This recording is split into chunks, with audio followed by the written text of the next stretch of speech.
बिस्मिल्लाहिर्रहमानिर्रहीम। अस्सलाम वालेकुम नाज़रीन, मैं हूं डॉक्टर अली और आप देख रहे हैं मेरा फेसबुक और यूट्यूब चैनल। नाज़रीन, बहुत अहम तरीन खबर, बल्कि यूं कह लीजिए कि आज जो है वो अमरीकी सदर डोनाल्ड ट्रंप ने भारत के ऊपर, बल्कि मोदी सरकार के ऊपर एक बड़ा बम गिरा दिया है तो गलत नहीं होगा। नाज़रीन, पहली मर्तबा वो सच डोनाल्ड ट्रंप ने मीडिया पर बोल दिया है कि पाकिस्तान की मुसल्लह अफवाज ने भारत को किस तरह से धोया और किस तरह से पाकिस्तान की खुफिया एजेंसी आईएसआई, पाकिस्तान का जो पब्लिक रिलेशन आईएसपीआर इदारा है वो, और पाकिस्तानी एयरफोर्स ने क्या क्या कुछ किया, कितने जंगी तैयारे गिराए। भारत तो खामोश रहा, लेकिन नाज़रीन अमरीकी सदर ने आज धोकर रख दिया। जबकि दूसरी जानिब एक और बड़ी मुसीबत भारत को घेर रखी और अनकरीब भारत के तमाम तर अवाम जो है वो एक नई मुसीबत में फंसने वाली है। मोदी सरकार की इन पॉलिसीज़ की वजह से यूरोप और अमेरिका ने बड़ा फैसला किया है। वीडियो की तफसील में जाने से पहले अगर आपने हमारे इस चैनल को सब्सक्राइब नहीं किया हुआ तो आपसे गुजारिश है काइंडली इसको सब्सक्राइब कर लें और बेल आइकन को ज़रूर दबा दें ताकि हमारी आने वाली वीडियो सबसे पहले आप तक पहुंच सकें। नाज़रीन, हम आपके शुक्रगुजार हैं जो आप हमारे वीलॉग्स को देखने के लिए वक्त निकालते हैं और कमेंट सेक्शन में अपनी मोहब्बतों का इजहार भी करते हैं। नाज़रीन, इस वक्त भारत जो है वो आलमी सतह पे रुसवा हो रहा है, रुसवाई का सिलसिला जारी है। एक के बाद एक जो है वो ऐसा मौका ज़रूर आ रहा है कि जिसमें भारत को आलमी सतह पे रुसवाई का सामना करना पड़ रहा है। 2 दिन पहले मैंने आपको बताया था कि भारत के मीडिया ने खबर चलाई कि जो राफेल बनाने वाली कंपनी डसॉल्ट एविएशन है, उन्होंने क्या किया है कि उनके सीईओ ने बयान दिया है कि भारत का कोई भी राफेल तैयारा नहीं गिरा है, कोई तबाह नहीं हुआ। उसके बाद नाज़रीन जो राफेल बनाने वाली कंपनी है, इस पे भारतीय मीडिया नाचना कूदना शुरू हो गया। जी ये देखें, हमारे हक में बयान आया, पाकिस्तान का बयानिया डूब गया है। लेकिन नाज़रीन हुआ क्या कि राफेल बनाने वाली जो कंपनी है उन्होंने ये बयान जारी किया कि हमारे सीईओ ने ऐसा कोई बयान नहीं दिया है। तो इसके बाद इनको अजीमत का सामना करना पड़ा। अब जो है वो ये कह रहे थे जी कि मतलब उनके इतने मुतज़ाद बयानात पाकिस्तान के साथ इस जंग के हवाले से हैं कि कुछ भी समझ नहीं आती कि आखिर रियलिटी क्या है। खुद भारतीय जो सहाफ़ी हैं और संजीदा हल्के हैं वो बड़े बड़े सवालात उठा रहे हैं। अब नाज़रीन अमरीकी सदर डोनाल्ड ट्रंप ने भारत की मोदी सरकार को जलील करके रख दिया है। नाज़रीन हुआ ये है कि डोनाल्ड ट्रंप ने आज वो स्टेटमेंट दी है जो पाकिस्तान दे रहा था। उन्होंने कहा जी कि भारत के इस जंग में पाकिस्तान के हाथों, पाकिस्तानी एयरफोर्स के हाथों 5 तैयारे तबाह हुए हैं। वही बात जो पाकिस्तान कर रहा है कि 5 जंगी तैयारे और एक उनका जदीद तरीन ड्रोन, वो भी जंगी ड्रोन है और बड़ा महंगा ड्रोन है, उसको पाकिस्तान ने गिराया। तो 6 पाकिस्तान ने बताए, जिसमें पाकिस्तान के जो वाइस चीफ मार्शल औरंगजेब साहब हैं, उन्होंने जब ब्रीफिंग दी थी तो उसमें उन्होंने बताया था कि पाकिस्तान ने 6 तैयारे गिराए, जिसमें एक 5 जंगी तैयारे और छठा भी जंगी तैयारा है, लेकिन वो ड्रोन है, खुदकुश जो है वो तैयारा था और बड़ा जदीद तरीन है दुनिया की। तो अब नाज़रीन उन्होंने कहा जी 5 जंगी तैयारे पाकिस्तान ने गिराए हैं। अमरीकी सदर डोनाल्ड ट्रंप ने मोहरे तस्दीक सब कर दी है पाकिस्तान के इस मौक़िफ़ पे, पाकिस्तान के बयानिए पे कि भारत जो है वो झूठ बोल रहा है। उसने कहा कि ये दोनों ममालिक एक दूसरे को मार रहे थे और नज़दीक थे, बड़े सीरियस थे कि किसी वक्त भी एटमी जंग शुरू हो जाती और मैंने इस जंग को रुकवाया। यानी वो मुसलसल भारत को नंगा करके इस जंग को रुकवाने का क्रेडिट लेना चाह रहे हैं, लेकिन भारत जो है वो आएँ बाएँ शाएँ करता फिर रहा है। अब डोनाल्ड ट्रंप ने कहा जी कि ऐसे नहीं, फिर इसको सारा कुछ जो है वो दुनिया को बताया जाए कि असल हक़ाइक़ क्या हैं।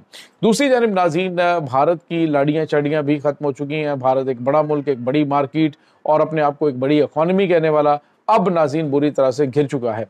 हुआ यह है कि यूरोप और अमेरिका ने फैसला किया है और अपना फैसला बल्कि उन्होंने सुना दिया। उन्होंने कहा है कि अगर भारत जो तेल है वो रूस से लेता है तो भारत के ख़िलाफ़ जो है वो पाबंदियाँ लगेंगी। नाज़रीन रूस से भारत काफ़ी सस्ता तेल लेता है, जिसकी वजह से वहाँ पे इंडिया के अंदर तेल जो है वो उनको कंपैरेटिवली सस्ता मिलता है। लेकिन अब अमेरिका ने वाज़ेह तौर पे कह दिया कि अगर रशिया से तेल लिया तो फिर आलमी पाबंदियाँ लगाई जाएंगी। और नाज़रीन इससे पहले यूरोपीय यूनियन ने भारत की 400 ईटेबल जो प्रोडक्ट्स हैं, जो उनकी फूड आइटम्स हैं, 400 फूड आइटम्स के ऊपर पाबंदी लगा दी है यूरोप में दाखिले में। तो आप अंदाज़ा लगाएं कि भारत को किस तरह से कितना बड़ा नुकसान उठाना पड़ रहा है। अब तेल की कीमतें अगर ये वहाँ से नहीं ख़रीदता, रशिया से जो सस्ता तेल, सब्सिडाइज्ड तेल जो वहाँ से ये ख़रीदता है, अगर वो वहाँ से नहीं ख़रीदता और मिडल ईस्ट और दीगर ममालिक से वो ख़रीदता है تو پھر آپ اندازہ لگائیے کہ بھارت میں تیل کی قیمتیں آسمان پہ چلی جائیں گی، جس سے ہر شعبہ زندگی جو ہے وہ متاثر ہو جائے گا اور اس سے ان کو شدید ترین مسائل کا سامنا کرنا پڑے گا۔ تو بھارتی عوام جو ہے وہ تیار ہو جائے، ایک بہت بڑا پیٹرول بم جو ہے وہ ان کی ہر چیز کے اوپر آنے والا ہے۔ اگر بھارت جو ہے وہ روس سے تیل جو ہے وہ امریکی مخالفت میں خریدتا رہتا ہے تو پابندیوں کا سامنا کرنا پڑے گا، اور اس صورت میں بھارتی معیشت کو بہت بڑا جھٹکا لگے گا، جس کا ہر بھارتی کے لائف سٹائل کے اوپر جو ہے وہ اثر پڑے گا۔ تو مجموعی طور پہ دیکھا جائے تو بھارت کو چاروں جانب سے گھیر لیا گیا ہے، اور اس کی وجہ کوئی اور نہیں ہے کہ بھارت کے خلاف کوئی پاکستان نے یہ سب کچھ کروایا، بلکہ بھارت کی ہٹ دھرمی ہے، یعنی ہر معاملے میں وہ عالمی قوانین کو سبوتاژ کرتا ہے۔ اب رہی بات مسئلہ کشمیر کے حوالے سے، تو اس میں بھی آپ کو پتہ ہے کہ اس نے عالمی قوانین کو پامال کیا ہے۔ امریکہ نے اس سے کہا جی کہ اس معاملے کو حل کیا جائے، اور یہاں تک کہ اقوام متحدہ کے اندر ایک بار پھر جو ہے وہ اس کی بازگشت شروع ہو چکی ہے، یہ مسئلہ کشمیر جو ہے اس کو سالو کیا جائے۔ اس کے بعد ناظرین آپ کو یہ بتاتے چلیں کہ ابھی آسیان کی جو کانفرنس ہوئی ہے بڑی، اس کے اندر 16 سے 20 ممالک یہ سرگوشیاں کرتے ہوئے اور بات چیت کرتے ہوئے دکھائی دیے کہ پاکستانی ایئر فورس نے بھارت کو کتنا مارا، کتنا نقصان پہنچایا، یعنی جو مختلف ممالک کے خاص طور پہ جو مندوبین وہاں پہ موجود تھے، تو وہاں پہ بھی اس چیز پہ بات ہوئی ہے۔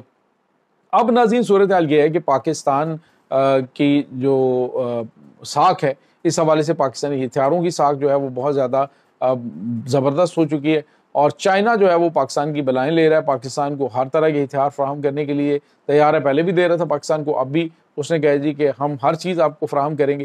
خود ان کی اپنی سٹیٹمنٹ ہے کہ جتنے بہتر طریقے سے پاکستانی جو ہے وہ پائلٹس ہمارے طیارے اڑا سکتے ہیں، اتنے بہتر طریقے سے چائنا بھی نہیں اڑا سکتا۔ یہ بہت بڑی سٹیٹمنٹ ہے۔ تو یہ ناظرین چیزیں جو ہیں وہ اس وقت چل رہی ہیں۔ اس کے ساتھ ہی پاکستان جو ہے وہ نئے بیلسٹک میزائلز کے اوپر کام کر رہا ہے، جدید ترین جنگی ٹیکنالوجی کے اوپر کام کر رہا ہے۔ تو یہ چیزیں پاکستان کے لیے بہت زبردست ہیں۔ عالمی سطح پہ ماحول بنا ہوا ہے، بھارت اس وقت مسلسل تنہائی کا شکار ہوتا جا رہا ہے، اور پاکستان کو اس کا بھرپور فائدہ اٹھانا چاہیے، اور پاکستان اٹھا بھی رہا ہے، لیکن مزید بہتر طریقے سے پاکستان کو جو ہے وہ اپنی سفارتی سطح پہ کوششیں کرنی چاہیے، تاکہ بھارت کی وجہ سے پاکستان کے لیے جو معاملات خراب ہوئے تھے، ان کی اس جو ان کی پالیسیز ہیں یا ان کی سفارتکاری، اس کی وجہ سے جو پاکستان کے ساتھ مسائل تھے ان کو حل کیا جا سکتا ہے۔ اور اب ناظرین بھارت جو ہے وہ آپ کو آنے والے دنوں میں فیٹف کی بلیک لسٹ میں بھی جاتا ہوا دکھائی دے رہا ہے، کیونکہ جب یہ عالمی سطح پہ ایکسپوز ہو چکے ہیں ٹیرر فنانسنگ کے حوالے سے، پاکستان میں ٹیرر فنانسنگ ہے، کینیڈا ہے، اس کے بعد وہاں پہ امریکہ کے اندر، برطانیہ کے اندر جو سکھ موومنٹ ہے اس کے جو ان کے رہنما ہیں ان کو قتل کرنے کی کوشش کی گئی۔ پاکستان کے اندر تو CIA نے خود ایک رپورٹ جاری کی کہ پاکستان کے اندر ٹارگٹ کلنگ بھارت کی خفیہ ایجنسی را کرواتی ہے۔ تو یہ تمام تر چیزیں ناظرین اس طرف اشارہ کر رہی ہیں کہ بھارت کے اب دن جو ہے وہ گنے چنے جا چکے ہیں۔ آنے والے دنوں کے اندر یہ جو ان کی بھارت کی خفیہ ایجنسی را ہے اس کے اوپر پابندی لگنے کا بھی خطرہ موجود ہے۔ یہ ناظرین اس وقت تازہ ترین اپڈیٹس ہیں۔ اس تمام صورتحال کے بارے میں آپ کا کیا کہنا ہے؟ کمنٹ سیکشن میں اپنے خیالات کا اظہار ضرور کیجیے گا۔ انشاءاللہ بہت جلد ملتے ہیں ایک نئی ویڈیو میں، تب تک کے لیے اپنا بہت سارا خیال رکھیے گا۔ اللہ حافظ۔